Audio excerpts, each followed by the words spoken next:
student, in this video we are going to start with exercise 1.3. So before we start exercise 1.3 there are some concept that need to be learned thoroughly. वो concept है Venn diagram, subset, universal set and complement of a set. So let us talk about Venn diagram. तो Venn diagram मतलब क्या होता है? Venn diagram is nothing but diagrammatic representation of a set is known as Venn diagram. इसका मतलब क्या है? कोई भी सेट है, मान लो ए है, ए के जो एलिमेंट है वो ए के element instead of writing in अ करली bracket if I show using diagram, तो जो डायग्राम बनेगा उसको बोलते हैं हम लोग वेन डायग्राम. फॉर एग्जांपल अभी डायग्राम मालूम है कि डायग्राम हम ज्योमेट्री में कौन कौन सा डायग्राम यूज़ करते हैं? हम सर्कल यूज़ करते हैं, ट्राइंगल यूज़ करते हैं, रेक्टेंगल यूज़ करते हैं. ठीक है, तो ये डायग्राम यूज़ कर सकते हैं हम लोग to show the elements of A set in this. ठीक है, जैसे आई हैव ए सेट से ए में एलिमेंट है 1 2 3 7. So how many elements are there? 4 elements are there. ये एलिमेंट को मैं क्या करता हूँ, एक सर्कल बना देता हूँ और ये एलिमेंट को मैंने यहाँ पर डायग्राम में बता दिया. तो 1 2 3 randomly anywhere in the diagram you can write, और ये इसको बाहर मैंने लिख दिया ए. तो ये डायग्राम को बोलते हैं हम लोग वेन डायग्राम. तो वेन डायग्राम मतलब क्या? जो सेट है, सेट के एलिमेंट को जब हम लोग डायग्राम फॉर्म में रिप्रेजेंट करते हैं तो उसको बोलते हैं वेन डायग्राम. तो कौन कौन से डायग्राम यूज़ करते हैं? जैसे मैंने बताया था क्या क्या सर्कल होता है, या फिर हम लोग रेक्टेंगल ले सकते हैं. रेक्टेंगल में भी दिखा सकते हैं कि 1 2 3 7, या फिर हम लोग ट्राइंगल भी यूज़ कर सकते हैं. दिस इज सेट ए यानी 1 2 3 7. या फिर हम लोग अमीबा शेप्ड तो आपको पता होगा इरेगुलर शेप होता है, इसको कोई पर्टिकुलर शेप नहीं होता, कैसे भी बना सकते हैं हम लोग. तो ये दे दिया हमने 1 2 3 7. तो बेसिकली आपको मालूम पड़ गया कि जो 4 डायग्राम है, चारों डायग्राम में से कोई भी डायग्राम यूज़ कर सकते हो ये सेट के एलिमेंट को लिखने के लिए, तो उसको बोलते हैं हम लोग Venn diagram. Now we will learn about subset. हाँ, सेकेंड पार्ट हम लोग सबसेट स्टार्ट करने वाले हैं. सबसेट का मतलब क्या होता है? मैंने लिखा है कि कोई दो सेट है, set A and set B. तो ए को सेट बी का सबसेट कब बोलेंगे? व्हेन ऑल द एलिमेंट्स, और you can say every element of set A is in set B. Example देता हूँ. सपोज़ कि ए कोई सेट है, सेट ए में we have number 2 4 6 8 and we have another set B which has the element 2 4 6 8 10 and 12. बराबर है कि नहीं? So how many elements are there? 1 2 3 4. We have 4 elements over here. Set B में क्या है? 2 4 6 8 10 12. बराबर है कि नहीं?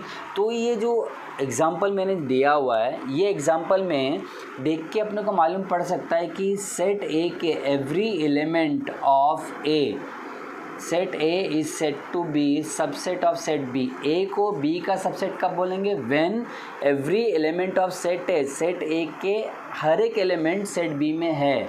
ठीक है, इसका मतलब देखो इसमें एलिमेंट कितने? 1 2 3 4 2 4 6 8. क्या 2 4 6 8 इसमें है? यस, 2 4 6 8. बराबर है कि नहीं? बराबर है. इसका मतलब ये है कि ए जो है ये दिख रहा है, ये एक्चुअली में दिस इज़ नथिंग बट ए. ये क्या हो गया? एक्चुअल में हो गया ए. इसका मतलब ये है कि ए जो है बी का एक पार्ट है, तो उसी को हम लोग बोलते हैं सबसेट. तो सबसेट का मतलब होता है when I say A is the subset of B. इसका मतलब मैं कहता हूँ कि A is the part of B. तो जैसे मैंने एग्जांपल दिया है तो अपने को मालूम है कि यहाँ पर मालूम पड़ेगा कि A is subset of B. ये तो वर्ड में लिखने का तरीका हो गया, सेंटेंस में लिखने का तरीका हो गया, लेकिन मैथमेटिकली लिखना हो तो मैं क्या लिखूँगा? इसको लिखेंगे A is the subset of B. तो ये जो सिंबल दिख रहा है आपको ऐसा सी बना के और नीचे ऐसा इक्वल का साइन डाल के, इसका मतलब होता है सबसेट. मतलब A is the subset of B, और you can say A is the part of B. Right ना? ठीक है. अभी जैसे ये जो सबसेट है इसका ये सबसेट को मुझे डायग्राम फॉर्म में बताना हो तो मैं कैसे बताऊंगा? क्या ऐसा होगा कि सेट ए का डायग्राम और सेट बी का डायग्राम अलग अलग हो? नहीं, पॉसिबल नहीं है। ऐसा क्यों नहीं है? क्योंकि एक जो दिख रहा है ए बी का पार्ट है, कोई एक बी का पार्ट है, तो दोनों अलग अलग कैसे होंगे? दोनों एक दूसरे से जुड़े होंगे। और वो कैसे जुड़े होंगे कि ऐसा एक सर्कल बनाया बाहर, एक अंदर सर्कल बनाया, तो दिख रहा है कि ये छोटा वाला circle, the smaller circle is the part of the bigger circle. तो स्मॉलर सर्कल ये हो गया बी और ये बाहर वाला सर्कल हो गया ए। इसका मतलब ये हो गया कि जो बी दिख रहा है ना, B is the part of A. तो बी के अंदर क्या लिखेंगे हम लोग बताओ? 2 4 6 8, 2 4 6 8 हो गया, ठीक है। और लेकिन ए में क्या लिखेंगे? ए में लिखेंगे 2 4 6 8 10 12। तो 2 4 6 8 तो ऑलरेडी मैं लिख चुका हूँ, तो क्या लिखूँगा? क्या रिमेनिंग है? 10 एंड 12। तो 10 और 12 क्या इसके अंदर लिखूँगा? नहीं, ये बी के बाहर लिखूँगा। किधर भी लिख सकते हो, 10 इधर लिख दो, 12 इधर लिख दो।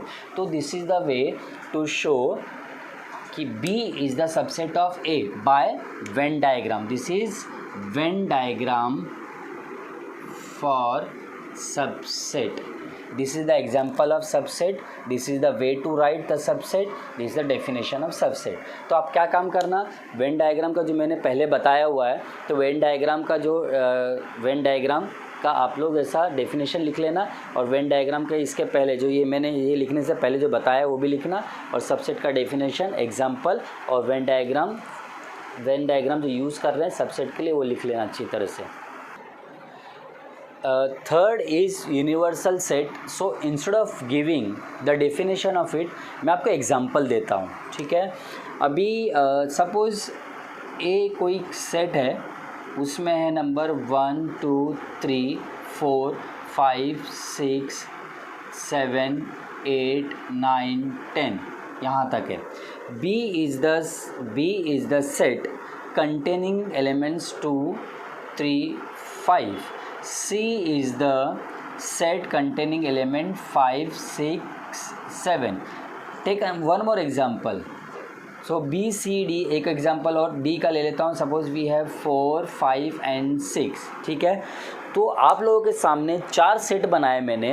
A is the set containing 10 elements, that is from 1 to 10. A is having 3 elements 2 3 5. C is having 5 6 7 and D is having 4 5 and 6.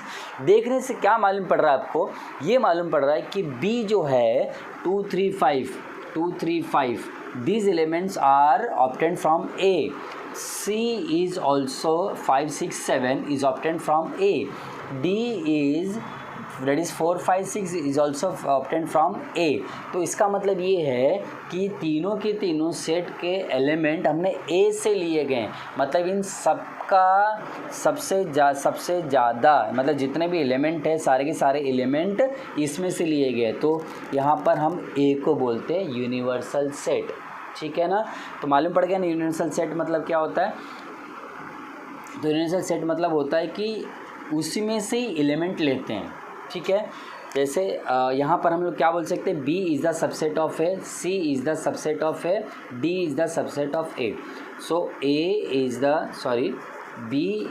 The subset of A, C is the subset of A, also D is the subset of A. यानी कि A जो है यहाँ पर क्या होगा, यहाँ पर हो जाएगा universal set. A is universal set. एक एग्जांपल और देता हूँ. ये तो फर्स्ट एग्जांपल है. दूसरा एग्जांपल, और ये खुद याद रखें, हम लोग हमेशा यूनिवर्सल सेट U से रिप्रेजेंट करते हैं.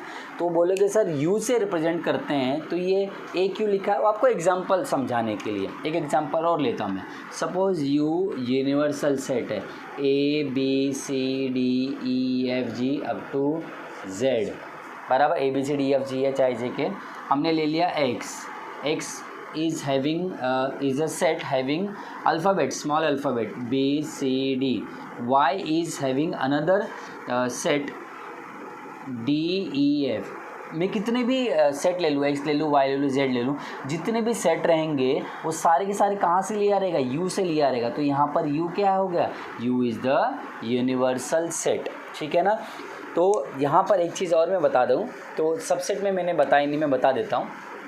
जब हम सबसेट पढ़ रहे थे, सबसेट में when I say A is the subset of B, A B का क्या है, सबसेट है, तो बी ए का क्या होगा, सुपरसेट। क्या होगा ये इसका, superset. For example in this case B is the subset of A, तो ए बी का क्या आएगा, सुपरसेट। ए यहाँ पर सुपरसेट है, ए सुपरसेट, तो सुपरसेट का भी सुपरसेट को क्या बोलते हैं हम लोग, यूनिवर्सल सेट। तो ये एग्जांपल जो मैंने दिया हुआ है, ये एग्जांपल को अच्छी तरह से लिख लेना। हाँ, तो लास्ट वाला है इसमें कॉम्प्लीमेंट ऑफ सेट। तो मैं कॉम्प्लीमेंट ऑफ सेट के लिए कोई नया एग्जांपल नहीं दूंगा, इसी एग्जांपल से करता हूँ। तो यहाँ से मैंने रब कर दिया यूनिवर्सल, और यहाँ पे लिख दूंगा मैं complement of a set, complement of a set. ठीक है। अच्छा, यहाँ पर इसकी फ़िलहाल ज़रूरत नहीं है। ए is the set having 1 to 10 elements, 1 2 3 4 5 6 7 8 9 10। B is the set having 2 3 5। ये एग्जांपल आपके सामने लिखा गया। अभी मुझे कॉम्प्लीमेंट ऑफ सेट निकालना है। क्या निकालना है, कॉम्प्लीमेंट ऑफ अ सेट। तो कॉम्प्लीमेंट ऑफ सेट, और इसको काम करता हूँ कि मैंने इसको यू बना देता हूँ, यूनिवर्सल सेट। मैंने बताया था कि universal set is represented by you. ठीक है। तो कॉम्प्लीमेंट ऑफ अ सेट मतलब होता है, कॉम्प्लीमेंट का मतलब, सेट में कॉम्प्लीमेंट का मतलब होता है सब्ट्रैक्शन। क्या होता है, सब्ट्रैक्शन।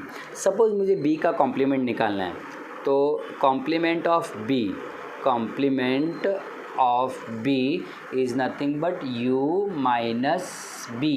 इसका मतलब ये है कि यूनिवर्सल सेट के जो एलिमेंट है उसमें से बी के एलिमेंट को माइनस कर देते हैं। ठीक है। तो इसका मतलब ये है, देखो यू में, यूनिवर्सल सेट में ज़रा देखो बी की कौन कौन से एलिमेंट है। बी में एलिमेंट क्या है, 2 3 5, तो 2 3 5 इसको मैंने माइनस कर दिया, यानी यू में से मैंने ये 2 3 5 के एक्चुअल में बी है ना, तो यू में से मैंने बी के जो एलिमेंट है उसको माइनस कर दिया। माइनस करने के बाद में बताओ क्या बच गया, माइनस करने के बाद बच गया 1 4 6 7 8 9 10, तो उसको बोलते हैं हम लोग कॉम्प्लीमेंट ऑफ बी। तो ये हो जाएगा 1 4 6 7 8 9 10, और इसको कैसे लिखते हैं हम लोग मैथमेटिकली, बी कॉम्प्लीमेंट्री, बी और ऊपर से ऐसा डैश डाल देने का, हाइफन होता है। ठीक है ना। तो बी कॉम्प्लीमेंट्री 1 4 6 7 8 9 10। सिमिलरली मुझे सपोज़ सी कॉम्प्लीमेंट्री निकालना है, सी कॉम्प्लीमेंट्री, तो बोलो सी कॉम्प्लीमेंट्री क्या आएगा, यूनिवर्सल सेट में से सी माइनस कर दो। तो यूनिवर्सल सेट में इसको फ़िलहाल मैं रब कर देता हूँ। यूनिवर्सल सेट ये है, इसमें आपको देखना है सी के एलिमेंट कौन से, बताओ सी का कौन सा है, 5 6 7, तो ये 5, ये 6 और ये 7 को मैं माइनस कर देता हूँ यू में से। तो यू में से मैं जब माइनस करूँगा तो क्या बचेगा बताओ, ये बचेगा यहाँ पर 1 2 3 4 8 9 10, 1 2 3 4 8 9 10। ठीक है। तो आपको सही में आ गया रहेगा। तो इसका मैं कॉम्प्लीमेंट्स ऑफ सेट आपको मालूम पड़ गया। अब ये कॉम्प्लीमेंट ऑफ सेट जो है इसका मैं डायग्रामेटिक रिप्रेजेंटेशन करूँगा, तो कैसे करूँगा। डायग्रामेटिक रिप्रेजेंटेशन मतलब होता है मेरे को इसको वेन डायग्राम में दिखाना है, तो मैं क्या करूँगा, तो याद रखना कॉम्प्लीमेंट ऑफ सेट जो होता है यूनिवर्सल सेट में से ही पर्टिकुलर सेट को माइनस करना होता है। तो मुझे सपोज इसका वेन डायग्राम में शो करना है, कॉम्प्लीमेंट ऑफ सेट को मुझे वेन डायग्राम में शो करना है। फर्स्ट एग्जांपल जो लिया हुआ था ये है यूनिवर्सल सेट।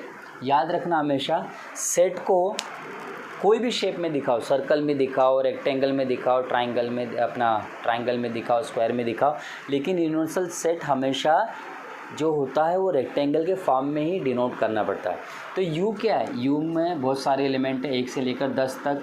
इसमें ए क्या है, सॉरी बी क्या बताओ, हमने ये बना दिया बी, ये बी हो गया। ये बी क्या बता, 2 3 और 5, 2 3 5। तो ये 2 3 5 है, यानी यू में से हमने 2 3 5 को माइनस कर दिया, ये आपका क्या हो गया, ये बी हो गया। तो बताओ बी कॉम्प्लीमेंट्री क्या होगा, बी कॉम्प्लीमेंट्री में सर्कल के बाहर जो भी रहेगा वो क्या होगा, वो हो जाएगा बी कॉम्प्लीमेंट्री। सही में आया। तो बी कॉम्प्लीमेंट्री में क्या क्या एलिमेंट आए थे बताओ, 1 4 6 7 6 7 8 9 10। ठीक है, ये हो गया फर्स्ट एग्जाम्पल। अभी दूसरा एग्जाम्पल सपोज मैं देना चाहूँ सी कॉम्प्लीमेंट्री का, तो बताओ सी कॉम्प्लीमेंट्री में क्या आएगा, सेम आएगा। एक सर्कल, एक रेक्टेंगल बनाना है आपको, यूनिवर्सल सेट बनाना है और अंदर सी लिखना है। बताओ सी में क्या क्या आएगा, सी में ये सी है, ये 5, ये 6 और ये 7, ये सी हो गया। तो सी कॉम्प्लीमेंट्री क्या होगा, सी कॉम्प्लीमेंट्री मतलब सर्कल के बाहर वाला, सर्कल के बाहर वाला और यू के अंदर वाला, ये क्या हो जाएगा, ये हो जाएगा आपका सी कॉम्प्लीमेंट्री। और उसके अंदर एलिमेंट तो आपको मालूम है क्या क्या लिखना है, एलिमेंट जो आप लिखोगे यहाँ पे 1 2 3 4 8 9 10। सो 1 2 3 3 4 8 9 10। ठीक है, तो अभी तक हमने एक्सरसाइज 1.3 सीखने से पहले क्या क्या सीखा, वेन डायग्राम। वेन डायग्राम मतलब क्या होता है, कोई भी सेट रहता है वो उस सेट को डायग्राम फॉर्म में करने का। Number 2 subset. सबसेट मतलब क्या होता है, कोई एक सेट दूसरे सेट का एक पार्ट, वो होता है सबसेट। यूनिवर्सल सेट सिखा दिया, कॉम्प्लीमेंट ऑफ सेट सिखा दिया। जब तक आपको ये चारों चीज़ सही में नहीं आएगी तब तक एक्सरसाइज 1.3 आप स्टार्ट नहीं कर सकते। ठीक है, तो ये चारों चीज़ अच्छी तरह से सीख लेना, उसके बाद एक्सरसाइज 1.3 करते हैं।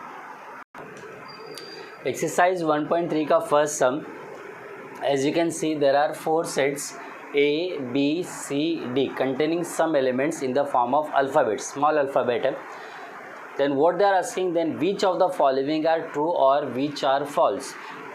In front of you there are 6 question, 6 question दिए गए। 6 क्वेश्चन में क्या दिया है कि सबको ज़रा देखो, सब में एक ही बात पूछी कि एक दूसरे का सबसेट है या नहीं है। तो देखते हैं, ये करने से पहले क्वेश्चन को एनालाइज कर लेते हैं कि देखो इसमें सबसे ज़्यादा एलिमेंट है, उसके बाद इसमें सबसे ज़्यादा एलिमेंट है, उसके बाद ये और सबसे कम एलिमेंट इसमें है। ज़रा देखिए इसमें फर्स्ट एलिमेंट, फर्स्ट जो है C is the subset of B। C B का सबसेट कब होगा, जब C के सारे एलिमेंट B में होने चाहिए। C में क्या क्या बताओ, C में है B एंड D, C में 2 एलिमेंट है B और D। क्या B और D इसमें है क्या, यस B और D है। इसका मतलब C के सारे एलिमेंट B में है, तो ये क्या है, ये है ट्रू, बराबर है। नेक्स्ट वाला, A is the subset of D, A is the subset of D। क्या D, ये A इतना बड़ा सेट, इतने छोटे सेट का सबसेट हो सकता है क्या, नहीं। आप ऐसा बोल सकते हो कि D is the subset of A, क्योंकि D में A और E है, D में A और E है, मतलब D के सारे एलिमेंट इसमें हैं। तो आप ऐसा कह सकते हो D is the subset of A, लेकिन ये कहना कि A is the subset of D वो फॉल्स है, तो ये हो जाएगा फॉल्स, फॉल्स है। और ट्रू क्या है, D is the subset of A जो यहाँ पर है, तो ये है ट्रू। ठीक है, नेक्स्ट वाला, D is the subset of B, D is the subset of B, wrong है। D A E इसका सबसेट है ही नहीं, बराबर है कि नहीं, तो ये हो गया फॉल्स। नेक्स्ट वाला, B is the subset of A, यानी B के सारे एलिमेंट A में होने चाहिए। C D E F, C D E F तो है ही नहीं, बराबर। तुम बोलोगे कम, चलो 3 तो है, ये नहीं है, तो ऐसा नहीं होता। कैसा होता है कि B के सारे element, every element of A should be in A, every element of B should be in A, then only we can say that B is the subset of A। लेकिन यहाँ पर B में सारे element नहीं, B के केवल 3 element इसमें, तो ये हो गया फॉल्स। ठीक है, नेक्स्ट वाला, C is the subset of A, B और D, ये तो ट्रू हो गया ना, यानी C के सारे एलिमेंट A में है, तो C के सारे एलिमेंट, 2 ही तो एलिमेंट है, 2 एलिमेंट यहाँ पर है ना, B और D, तो मतलब ये हो जाएगा ट्रू। आई होप आपको ये क्वेश्चन समझ में आ गया रहेगा।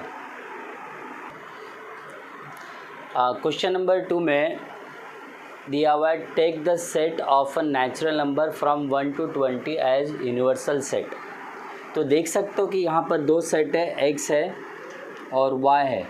The set x and y are in set builder form. अपने को क्या करना है, take the set of a natural number from 1 to 20 as universal set. तो 1 से लेकर 20 तक अपने को एलिमेंट जितने आ रहे हैं नेचुरल नंबर, यानी 1 2 3 4 5 6 7 20 तक, वो उसको क्या लेना है, अपने को यूनिवर्सल सेट लिखना है। फिर उसके बाद क्या लिखना है, show set X and set Y by using Venn diagram. तो सेट एक्स और सेट वाई को अपनों को वेन डायग्राम में कन्वर्ट करना है। मीन्स वेन डायग्राम में सपोज एक्स और वाई मुझे वेन डायग्राम में बताना है, तो कैसे बताऊंगा, ये क्वेश्चन है। तो ये बताने के लिए कि एक्स और वाई वेन डायग्राम में बताना कैसे बताना है, तो उसके लिए हमें क्या करना पड़ेगा, सेट बिल्डर फॉर्म में ना इसको कन्वर्ट करना पड़ेगा आपको लिस्टिंग मेथड में या रोस्टर फॉर्म में। इसके एलिमेंट बताने पड़ेंगे। तो वो तो एलिमेंट बाद में बताएंगे, सबसे पहले यूनिवर्सल सेट लेंगे। यूनिवर्सल सेट क्या लेना आपको, 1 2 3 4 5 6 7 8 9 10, फिर बाद में 11 12 13 14 15 16 17 18 19 एंड 20, बराबर। ये यूनिवर्सल सेट हो गया। अभी x जो दिख रहा है x, ये आपको क्या लेना है, आपको इसको यूनिवर्स अपना लिस्टिंग मेथड में कन्वर्ट करना है। तो ये क्या क्वेश्चन क्या है, x is the set of small x where x belongs to natural number. मतलब हमें क्या लेना है, नेचुरल नंबर में ही डील करना है। नेचुरल नंबर मतलब पॉजिटिव नंबर, ये भी तो नेचुरल नंबर है। एंड नंबर ये है, इसका मतलब क्या है, you want the number between 7 to 15। क्या 7 और 15 ये भी ले नंबर, नहीं, ये नंबर नहीं लेना है। तो अपने को x का लिखना है, द नंबर बिटवीन 7 to 15। 7 और 15 के बीच में नंबर कौन सा होता है, बताओ, 8 9 10 11 12 13 एंड 14। 15 नहीं आएगा, इसका मतलब नंबर बिटवीन 7 to 15। y क्या दिया हुआ है, y जो दिया हुआ है वो क्या दिया हुआ है, of course this is natural number. Natural number लेना है और प्राइम नंबर लेना है। y के लेना है, प्राइम नंबर लेना है। अब प्राइम नंबर बोलो क्या होता है, कहाँ से स्टार्ट होता है, स्टार्ट होता है 2 से। तो 2 3 5 7 11 13 17 19, बस। तुम बोलोगे आगे भी तो होता है, 23 होता है, 23 होता है, फिर बाद में 29 होता है। वो क्यों नहीं लिया, वो इसलिए नहीं लिया क्योंकि यहाँ पर यूनिवर्सल सेट मेंशन किया है। यूनिवर्सल सेट मतलब यहाँ पर 20 तक ही लेना है, उससे ज़्यादा नहीं, यानी 1 से लेकर 20 तक के प्राइम नंबर लेना है, तो लिख लिया। अभी इसको जो तीनों जो दिख रहा है ना, ये तीनों को अपने को शो करना है। कैसे शो करना है, वेन डायग्राम में शो करना है। तो दिख रहा होगा कि आपको यहाँ पे x जो है यहाँ पर क्या है, y का सबसेट है, और x किसका सबसेट है, u का है, नहीं, ये यूनिवर्सल सेट है। तो मैं इसको वेन डायग्राम में बताना। तो यहाँ पर बेसिकली देखा जाए तो दो क्वेश्चन है, पहले ये क्वेश्चन है, फिर बाद में इसको सॉल्व करेंगे। तो हम क्या करेंगे, यूनिवर्सल सेट लेंगे। यूनिवर्सल सेट ले लिया। यूनिवर्सल सेट में हमने क्या शो किया, बताओ, x को शो किया। ये x के एलिमेंट इसमें लिखेंगे। तो x के एलिमेंट क्या हो गया, बताओ, 8 9 10, 8 9 10, फिर बाद में 11 12 13 एंड 14, बराबर है कि नहीं। यानी हमने x का एलिमेंट लिख दिया। हमने क्या क्या लिख दिया इसमें, 8 लिख दिया, 9 10 11, 9 10 11 12 13 और 14 लिख दिया। इसके अंदर लिख दिया x। तो बाकी क्या बच गया, बाकी बच गया ना 1 से लेकर 7 तक, फिर 15 से लेकर 20 तक। वो आपको यहाँ पे लिखना पड़ेगा, 1 2 3 4 5 6 7 8 8 9 10, 8 9 10 11 12 13 14 15 14 तक लिख दिया। तो आपको बाकी का रिमेनिंग कौन सा है, 15 से लेकर 20 तक। तो 15 16 17 18 19 एंड 20। यानी मैंने जो आपको क्वेश्चन करके दिया वो क्या है, x को डायग्राम, ये x को हमने वेन डायग्राम में रिप्रेजेंट कर दिया, ठीक है, यूजिंग यूनिवर्सल सेट। तो ये मैंने किया, ये वाला आप लोग करना, ये आपका होमवर्क में है, ठीक है, सेम ऐसे ही करना है। तो अंदर क्या लिखोगे, यूनिवर्सल सेट बाहर आएगा, अंदर क्या लिखोगे, y लिखोगे, और y में क्या लिखोगे बताओ, 2 3 5 7 11 13 17 19, और बाहर क्या लिखोगे, बाहर ये नंबर छोड़ के यूनिवर्सल सेट के जो नंबर रहेंगे वो लिखेंगे।